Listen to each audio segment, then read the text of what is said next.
When people first encounter the idea of the collective unconscious, they almost instinctively imagine it as a hidden place, a deep layer beneath the personal mind, a shared psychic realm where all human minds are somehow connected. It is often pictured as something you descend into, like a cave beneath consciousness, or a vast inner world that exists somewhere below ordinary awareness. This image is intuitive, but it is also misleading. The collective unconscious is not a place. It is not a realm you enter, not a location you access, and not a hidden chamber of stored images waiting to be discovered. To understand it properly, this entire spatial metaphor must be abandoned. The collective unconscious does not exist somewhere within the psyche as a region. It exists as the very structure through which the psyche operates. The distinction that must be made first is between the personal unconscious and the collective unconscious. The personal unconscious is composed of what has been lived, but is not currently conscious: forgotten memories, repressed experiences, emotional residues, and unresolved conflicts. It is shaped by your life, your history, and your specific experiences. Its contents are personal because they originate in your individual development. The collective unconscious, by contrast, does not arise from experience at all. It is not formed over time, and it does not depend on what you have lived through. It is inherited, not learned. It does not contain memories of specific events, nor does it store knowledge in the way the conscious mind does. Instead, it provides the underlying framework that determines how experience itself is organized and interpreted. This means that the collective unconscious does not contain things in the usual sense. It contains forms of organization, patterns that shape how perception, emotion, and meaning arise. It does not tell you what to think. It shapes how thinking takes form. It does not dictate specific images. It structures the way images are generated. It does not provide content.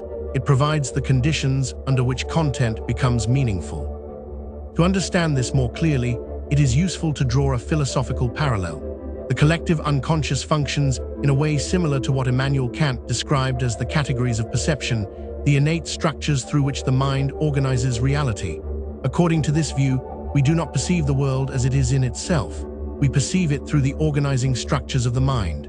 These structures are not learned through experience. They are what make experience possible in the first place.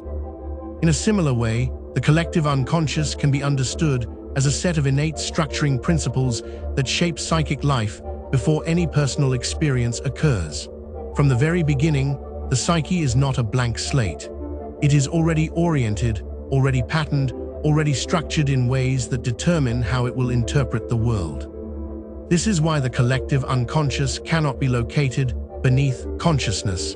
It is not something you move toward. It is something that is always already present, operating continuously. It influences perception itself, meaning that even your most immediate experience of reality is already shaped by it. When something feels threatening, significant, meaningful, or emotionally charged, that response is not purely personal. It is being organized through underlying patterns that precede your individual history. These structuring principles are active in multiple domains at once. They are present in perception, shaping what stands out and what fades into the background. They are present in emotional response, determining why certain situations evoke strong reactions while others do not. And they are present in symbolic formation, influencing how the mind produces images, narratives, and meanings, especially in dreams and imagination. This is why similar symbolic patterns appear across individuals and cultures without direct contact. It is not because people are accessing the same place, but because their psyches are structured by the same underlying principles. The variation lies in the content, the specific images, stories, and experiences, but the structure that organizes that content is shared. To say that the collective unconscious is collective is not to say that it is a shared database of images or ideas. It is collective in the sense that the structure of the psyche is universal. Every individual mind is shaped by the same foundational patterns, even though each expresses them differently. When this is properly understood, the entire idea of the collective unconscious shifts. It is no longer something mysterious and distant, but something immediate and fundamental. It is not something you access, it is something that is already shaping how you experience everything. The collective unconscious does not exist beneath experience. It exists within the very structure of experience itself. If the collective unconscious is understood not as a place, but as a structuring principle, then archetypes must also be understood in a way that moves beyond images, symbols, or recognizable figures. This is where many interpretations fall short. When people hear the word archetype, they often think of specific characters, the hero, the mother, the shadow, as if these were fixed images stored somewhere in the mind. But this is not what archetypes are at their core. Archetypes are not images, they are not symbols, they are not characters that exist in some hidden psychic catalog. What we recognize as symbolic figures are merely expressions of something deeper and more abstract. The archetype itself exists prior to any image. It is not something seen directly, but something that shapes what can be seen. At the most fundamental level, an archetype is a pre-structural tendency of the psyche. It is a pattern of organization that determines how certain kinds of experiences are formed. It does not provide content, but rather the capacity to generate content in specific ways. It does not tell the psyche what exact image to produce, but it determines the form that image will take. This distinction is essential. The archetype in itself is unknowable. It cannot be directly perceived because it has no concrete form. What we encounter instead are archetypal images, the visible, symbolic expressions that arise when these underlying patterns interact with personal experience, memory, and cultural context. The archetype is the invisible structure. The image is its manifestation. To understand why archetypes must be formless, consider what would happen if they were fixed. If the archetype of the mother were a single, defined image, then every individual and every culture would produce the same representation. There would be no variation, no diversity of expression. But in reality, the mother appears in countless forms: nurturing, devouring, protective, distant, human, divine, symbolic, environmental. The variation is endless, yet the underlying pattern remains recognizable.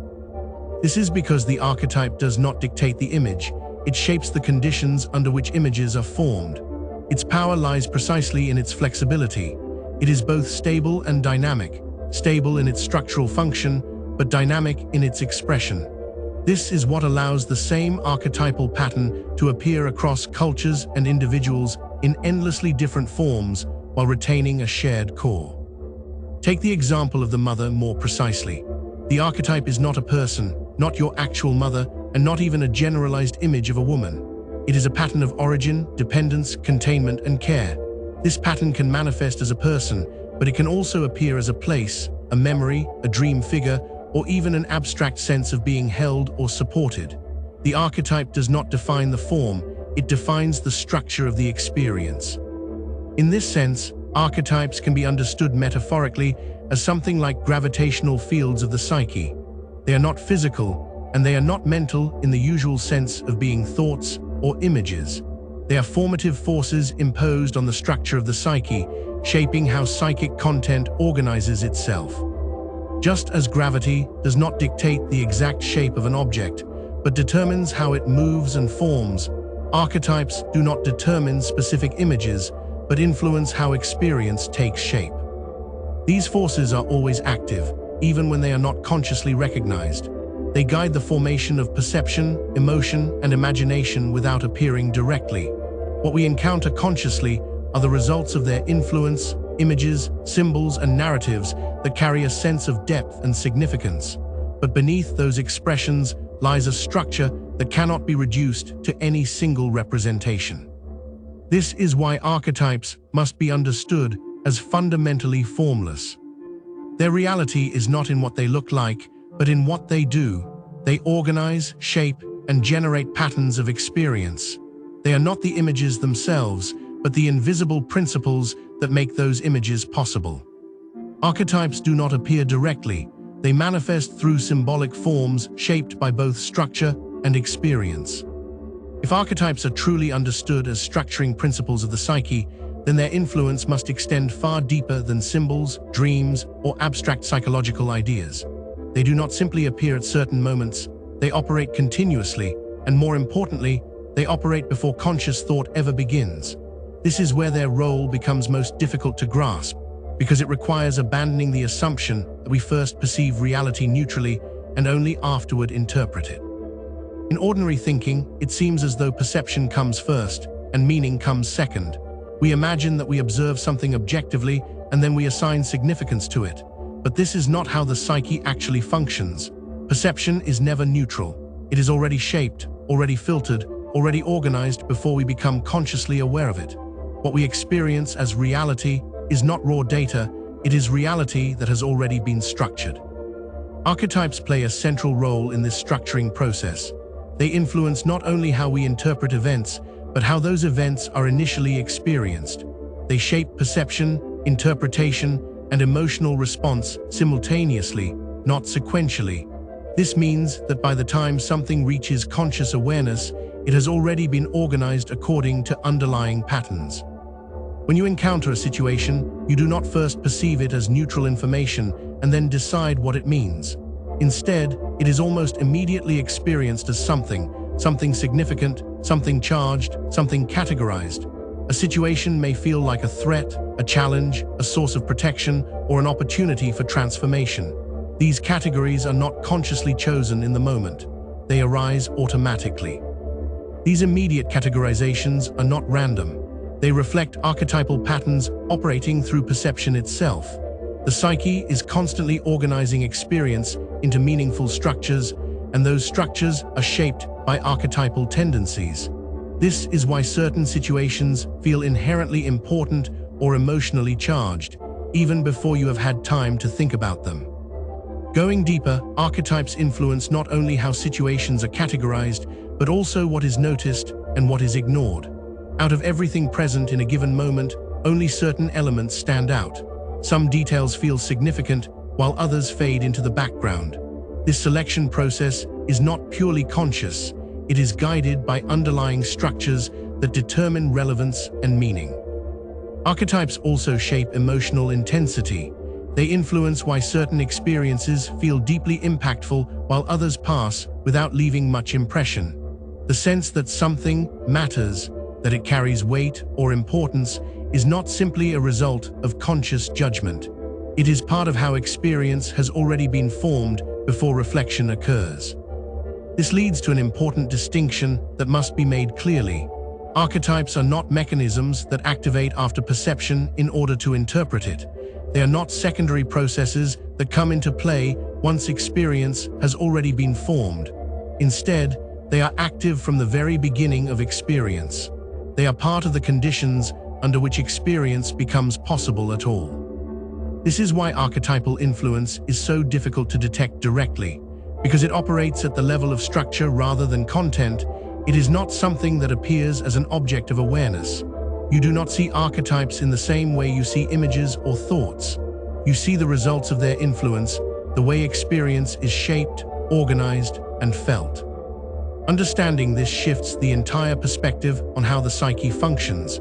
It becomes clear that meaning is not something added to experience afterward. Meaning is already present in the structure of perception itself. The psyche does not encounter a meaningless world and then create significance. It encounters a world that is already organized into meaningful patterns.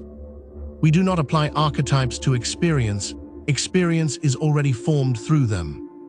If archetypes are understood as structuring principles that shape experience from the beginning, then the elements we typically think of as personal, such as the persona and the shadow, must also be reconsidered. They are not merely individual constructs formed through life experience. They are simultaneously personal expressions and structural necessities, patterns that arise in every psyche because of how the psyche is organized at a fundamental level. The persona is often described as the mask one wears in the world. It is the aspect of the psyche that adapts to social reality, allowing the individual to function within cultural expectations, roles, and relationships. It shapes how one presents oneself, how one is perceived, and how one participates in the shared structures of society. Without the persona, coherent interaction with others would be nearly impossible. It is not optional, it is required for social existence. However, the persona becomes problematic when it is over-identified with. When the individual begins to believe that the role they play is who they are, the psyche becomes restricted. The deeper, less visible aspects of the self are pushed aside in favor of maintaining a consistent and acceptable image. What begins as adaptation becomes limitation. At first glance, the persona appears entirely conscious and surface level. It operates in visible behavior, communication, and identity. This leads to an important question: how can something that exists at the surface also be considered archetypal? The answer lies in distinguishing between content and structure. The specific form your persona takes, your personality, your style, your roles, is personal. It is shaped by your environment, your experiences, and your choices. But the underlying pattern, the tendency for the psyche to form a mask, a role, a mode of presentation, is universal. Every human being develops some form of persona because the psyche is structured in such a way that adaptation to the social world is necessary. The archetypal aspect of the persona is not the mask itself, but the structural function of masking. The idea of having a role, of presenting oneself in a certain way, of mediating between the inner self and the outer world, this is not learned individually. It is a universal pattern that emerges in every psyche. In this sense, the persona exists both as a personal expression and as an archetypal structure.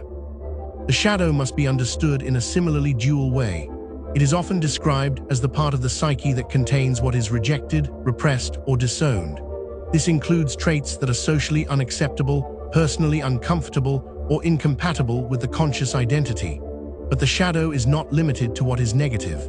It also contains undeveloped potential, unrecognized capacities, and aspects of the self that have never been allowed to emerge. What makes the shadow archetypal is not the specific content it contains, but the structure that produces it. The division of the psyche into what is accepted and what is rejected is not unique to any one individual. It is a universal feature of human psychological development. As the persona forms, defining what is acceptable and presentable, there is necessarily a complementary process in which certain aspects are excluded. These excluded aspects form the shadow. This means that the shadow exists both in the personal unconscious and within the broader framework of the collective unconscious. The specific traits, memories, and tendencies that make up your shadow are personal. They are shaped by your experiences, your environment, and your development. But the process of division itself, the creation of a shadow, is archetypal. It is built into the structure of the psyche. This dual nature often leads to confusion. People may ask, how can the shadow be an archetype if it exists in the personal unconscious? The answer is that the archetype does not exist as a separate thing within the psyche. It exists as a pattern that organizes how the psyche divides and structures itself. The shadow, as a phenomenon, is the result of that pattern acting within an individual life. The same logic applies to the persona. Its content is personal, but its formation is structural. It is both something you develop and something you are predisposed to develop. It exists at the surface, but its underlying function is rooted in the deeper organizing principles of the psyche. Seen this way, the persona and shadow are not opposites in a simple sense. They are complementary outcomes of the same structural process. The persona defines what is expressed and visible. The shadow contains what is excluded and hidden. Together, they form a dynamic system through which the psyche maintains both adaptation and complexity. The persona and shadow are not merely personal constructs. They are structural necessities of a psyche shaped by universal organizing principles. Now understanding the archetypes, we have to then ask what Jung identified as the major archetypes. However, this must be approached with precision. These are not characters stored somewhere in the psyche, nor are they symbolic templates that we consciously choose to embody. They are recurring structural patterns that organize development, perception, and psychological movement across all human beings. Among these, the most central is the self. The self is not the ego, nor is it simply the unconscious. It is the totality of the psyche, the organizing center that encompasses both conscious and unconscious processes. It does not appear directly as a stable object of awareness. Instead, it is inferred through its effects, the tendency of the psyche to move toward coherence, balance, and integration. The ego experiences itself as the center, but the self is the deeper organizing principle that shapes the entire system. When the psyche moves toward wholeness, It is not the ego expanding, it is the ego gradually aligning with a structure that already exists beyond it. Opposite the ego, but structurally necessary to it, is the shadow. The shadow is not merely a collection of negative traits. It is the unconscious complement of the ego, everything that does not fit within the current structure of identity. As the ego forms by selecting certain traits, values, and ways of being, other aspects are excluded. These excluded elements do not disappear, they become organized within the shadow. The shadow, therefore, contains both what is rejected and what has never been developed. It is dynamic, not static, and it constantly exerts pressure on the conscious identity, seeking recognition and integration. Between the conscious and unconscious, Jung identified the anima and animus as mediating structures. These are not literal gendered figures, but patterns through which the psyche encounters what feels other to itself. They often appear in symbolic form, especially in dreams, as figures that carry emotional intensity and significance. Their function is not simply to represent the opposite, but to act as bridges, translating unconscious material into forms that can be perceived and related to. They are the psyche's way of creating a relationship between what is known and what is not yet understood. The persona, as discussed previously, is the structure that allows the individual to exist within the social world.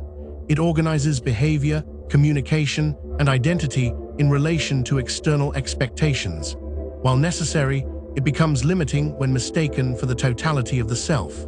Its archetypal nature lies in the universal tendency of the psyche to form a role, a presentation, a way of being seen. Every individual develops a persona, but no persona fully represents the underlying psyche. The mother archetype represents patterns of origin, nourishment, containment, and dependence. It is not limited to the biological mother, nor to any single image. It appears in many forms: protective, nurturing, overwhelming, or even devouring. What remains constant is the structural pattern of being held, formed, and sustained by something beyond the ego. This archetype shapes early development profoundly, influencing how safety, care, and attachment are experienced. Among all these archetypes, one plays a particularly critical role in the formation of the ego itself: the hero. The hero is often misunderstood as a narrative figure, a character who overcomes obstacles or achieves greatness. But at the structural level, the hero archetype represents something far more fundamental. It is the pattern of differentiation, the process through which the ego separates itself from the undifferentiated whole of the psyche. At the beginning of development, the individual does not experience a clear distinction between self and world, or between conscious and unconscious. There is a relative lack of differentiation. The ego, as a center of awareness and identity, must emerge out of this state. The hero archetype provides the structural pattern for this emergence. It is the impulse toward independence, toward confrontation with the unknown, toward establishing a distinct center of consciousness. This is why hero narratives across cultures share similar themes: descent into danger, confrontation with chaos, overcoming obstacles, and return with something gained. These are not arbitrary storytelling conventions. They reflect the underlying structure of psychological development. The ego forms by struggling against what it is not yet able to integrate, by encountering resistance, and by establishing itself through differentiation. The hero, therefore, is not simply a figure within the psyche. It is a function that allows the ego to come into existence and develop. Without this structuring force, there would be no clear sense of identity, no capacity for directed action, and no ability to confront or transform internal and external challenges. The hero is the organizing principle behind effort, struggle, and the movement toward autonomy. However, the hero archetype also carries risk. If over-identified with, it can lead to inflation, the belief that the ego is central, dominant, and self-sufficient. This disconnects the ego from the larger structure of the psyche, particularly from the self. The hero must eventually be integrated into a broader understanding, where the ego recognizes its place within a larger system rather than attempting to dominate it. The trickster archetype represents the opposite tendency. Where the hero seeks order and development, the trickster introduces disruption, contradiction, and instability. It breaks structures, exposes assumptions, and destabilizes what has become rigid. While often perceived as chaotic or even destructive, the trickster plays a necessary role. Without disruption, systems become fixed and incapable of change. The trickster ensures movement where there would otherwise be stagnation. Finally, Jung identified the wise old man or wise old woman as an archetype of guidance, knowledge, and insight. This archetype often appears when the ego reaches the limits of its own understanding. It represents access to a form of knowing that is not purely rational, but emerges from a deeper integration of experience. It does not replace the ego, but it provides orientation when the ego alone is insufficient. All of these archetypes must be understood as patterns, not images. They do not appear in fixed forms, and they are not identical across individuals or cultures. Their expressions vary endlessly, shaped by personal history and cultural context. What remains consistent is the underlying structure, the way they organize experience, development, and meaning. Archetypes are not roles we consciously adopt, but structures that shape how we move through experience. However, if archetypes are the structuring principles of the psyche, then their most concrete expression is not found in abstract theory, but in the living patterns that organize experience. These patterns become visible when archetypal structure interacts with personal history, forming what Jung called complexes. To understand this process fully, it must be examined not as a simple combination of ideas, but as a dynamic system organized around what can be described as an archetypal core or archetypal zone. A complex is not merely a group of related memories or emotions. It is a coherent, emotionally charged system that organizes perception, reaction, and behavior around a central pattern.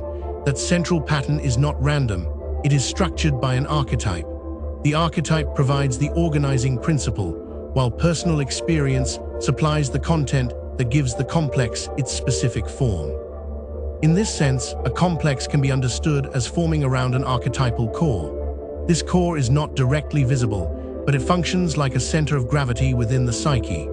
Around it, experiences accumulate, memories, emotional reactions, associations, and interpretations, gradually forming a structured system that can be activated in specific situations. Consider the development of a mother complex in more depth. The mother archetype, as a structural pattern, organizes experiences related to care, origin, nourishment, and dependence.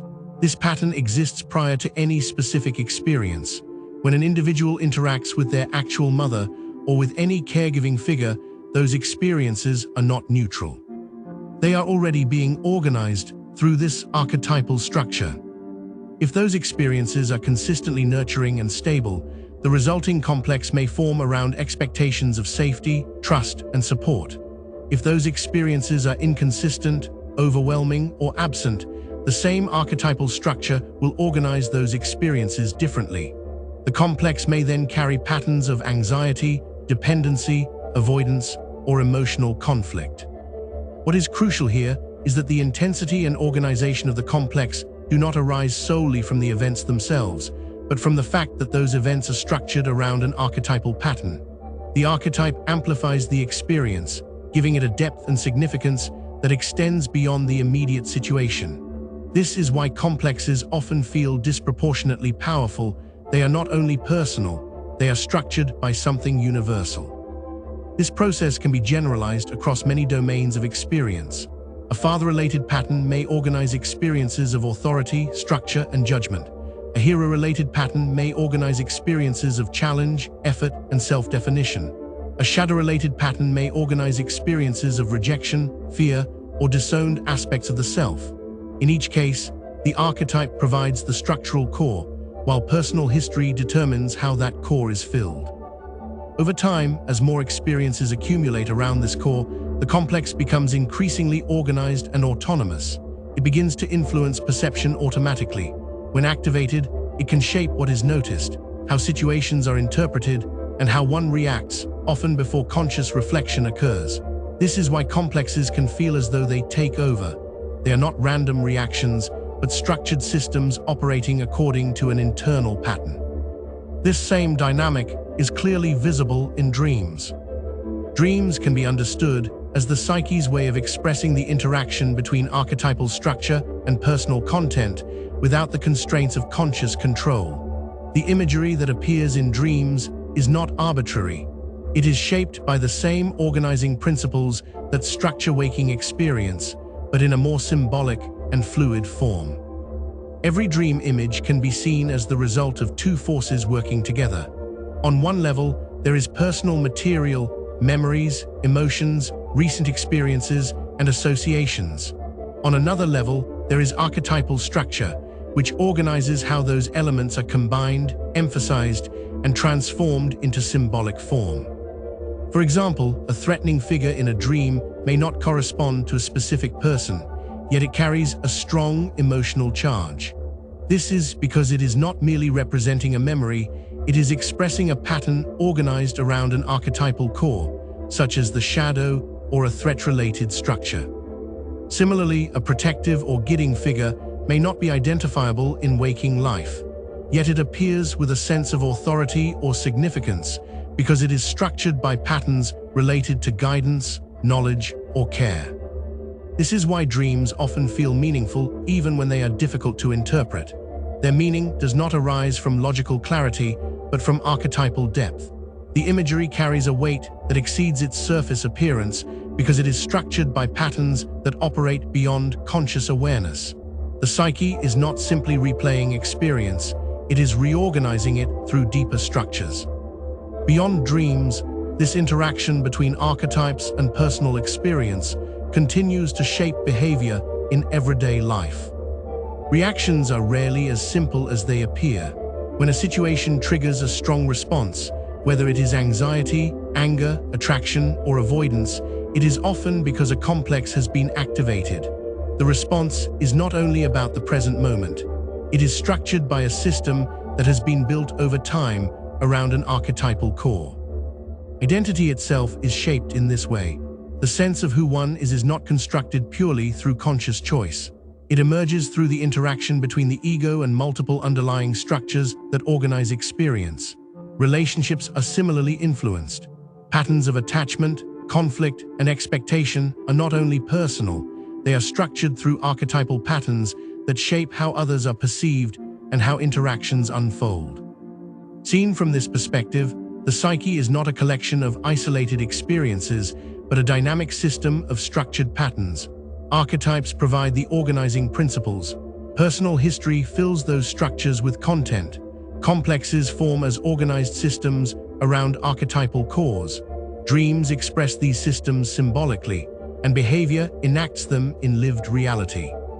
The distinction between universal and personal begins to dissolve. What appears as uniquely individual experience is always structured by something deeper. At the same time, what is universal never appears without being shaped by individual life. Complexes are where universal structure and personal history converge into lived psychological reality. However, I'll give some examples of what archetypal core some common complexes may be organized around. In what is commonly described as an inferiority complex, the archetypal core is not merely a personal sense of inadequacy, but a tension structured around the hero archetype in relation to the self, often in conflict with the shadow. The hero, as a structuring force, drives the ego toward development, mastery, and differentiation. It is oriented toward becoming. However, when this movement is met with repeated experiences of failure, comparison, criticism, or unmet expectation, those experiences begin to accumulate around the hero's trajectory. Instead of supporting development, they distort it. The ego no longer experiences itself as becoming, but as failing to become what it should be. At the same time, the shadow begins to constellate around everything that contradicts the ego's ideal, weakness, inadequacy, dependency, intensifying the split.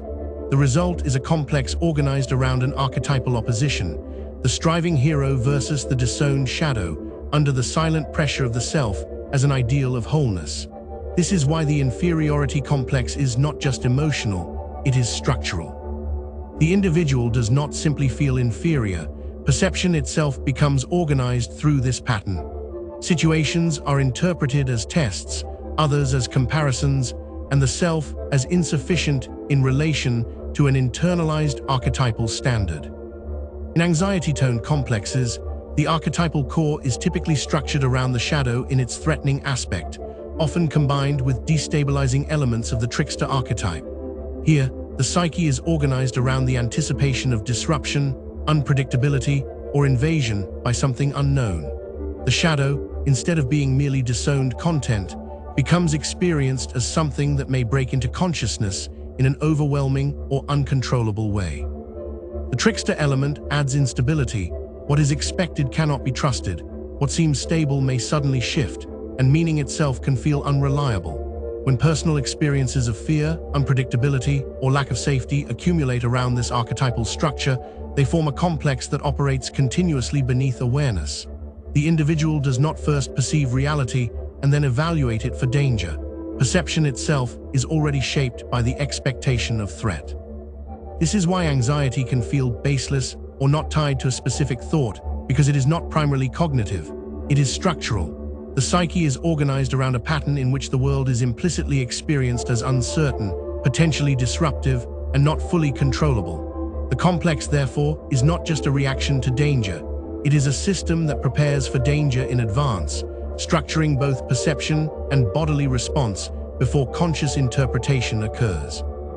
However, a complex is not necessarily tied to a single archetype in isolation, but can be structured through the interaction of multiple archetypal patterns simultaneously. Jung emphasized that the psyche is not organized into separate, isolated systems, but is highly interconnected, meaning that a single complex may constellate around a central archetypal core while also being influenced by others.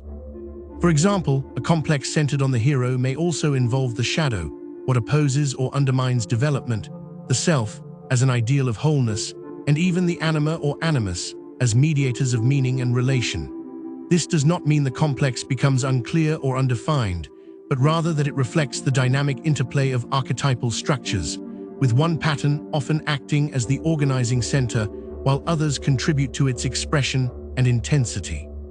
Now, if the patterns that shape your dreams, your fears, your identity, and your inner conflicts are not random, but structured, then a deeper question emerges.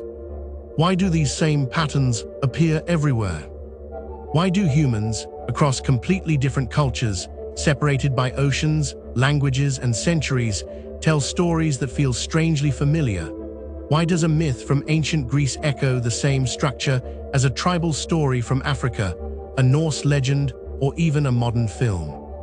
This is where the theory of archetypes moves from psychology into something much larger, into the structure of human culture itself. Across history, we find recurring symbolic patterns that are too consistent to ignore. The hero's journey appears everywhere. A figure leaves the known world, faces danger, confronts something overwhelming, transforms, and returns changed. In ancient Mesopotamia, this appears in the story of Gilgamesh. In Greek mythology, it appears in Heracles and Odysseus. In Hindu tradition, it appears in Arjuna and Rama. In modern culture, it appears in characters like Luke Skywalker, Harry Potter, and countless others. The details change completely, but the structure does not. Similarly, the motif of death and rebirth appears across civilizations. In ancient Egypt, the god Osiris is killed and resurrected.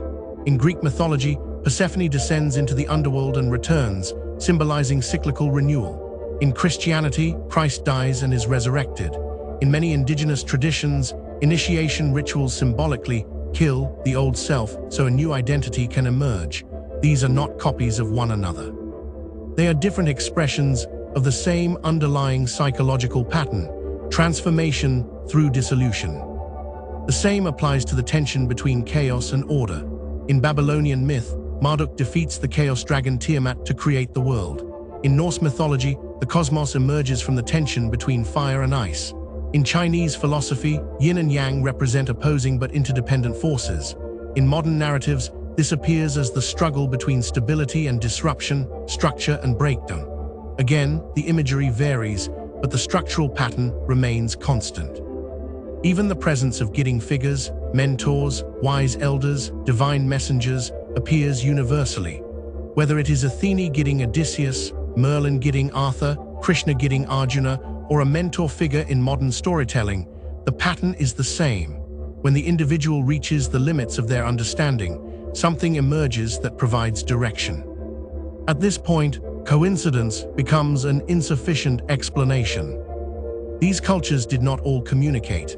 Many of these stories developed independently, in isolation, without shared language or historical contact.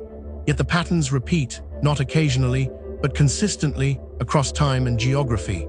The probability of this occurring randomly is extremely low. The more reasonable conclusion is that these patterns are not invented arbitrarily, they emerge from something shared. What is shared is not the stories themselves, but the structure that produces them. From a Jungian perspective, early humans did not sit down and consciously design myths as symbolic systems. They experienced the world through archetypal patterns, through structures that shaped how events felt, what they meant, and how they were interpreted. These experiences were then expressed in symbolic form, becoming stories, rituals, and religious systems. This is why myths feel meaningful even when taken out of their original cultural context. Their meaning does not depend on specific historical details. It comes from the fact that they are structured by patterns that are already present in the psyche. The same archetype can appear as a god in one culture, a human figure in another, an animal or spirit in another, or a modern fictional character. The surface changes, but the symbolic function remains the same. Religion develops from this same foundation. Where myth expresses archetypal patterns narratively, religion organizes them into systems of meaning. It provides structure to these patterns, turning them into frameworks for understanding existence, morality, transformation, and purpose. Concepts such as sacrifice, redemption, divine order, and transcendence are not arbitrary. They resonate because they are structured through archetypal patterns. This process does not end in the past. It continues in modern culture. Films, books, and even personal identity narratives reproduce the same structures. The underdog rising, the fall and redemption, the mentor getting the protagonist, the descent into darkness followed by transformation. These are not new inventions. They are contemporary expressions of ancient patterns. Even how individuals understand their own lives often follows these structures. People unconsciously frame their experiences as journeys, struggles, transformations, or conflicts between opposing forces. This is not learned in a formal sense. It arises naturally because the psyche organizes experience through these patterns. This provides strong evidence for the existence of archetypes and the collective unconscious, not as a mystical claim, but as a structural one. If human psychology were shaped purely by individual experience or cultural learning, we would expect far more variation in symbolic systems. Instead, we see convergence. Different cultures produce different images, but the same underlying forms. Different individuals tell different stories, but follow similar patterns. This consistency suggests that the psyche is not a blank slate. It is structured in advance. Archetypes are not proven by directly observing them, but by observing their effects. And their effects are everywhere, in myth, in religion, in storytelling, in dreams, and in the way humans across time have made sense of existence. Overall, they form the bridge between the inner life and collective expression, giving us a sense of meaning within our lives while also quietly directing them.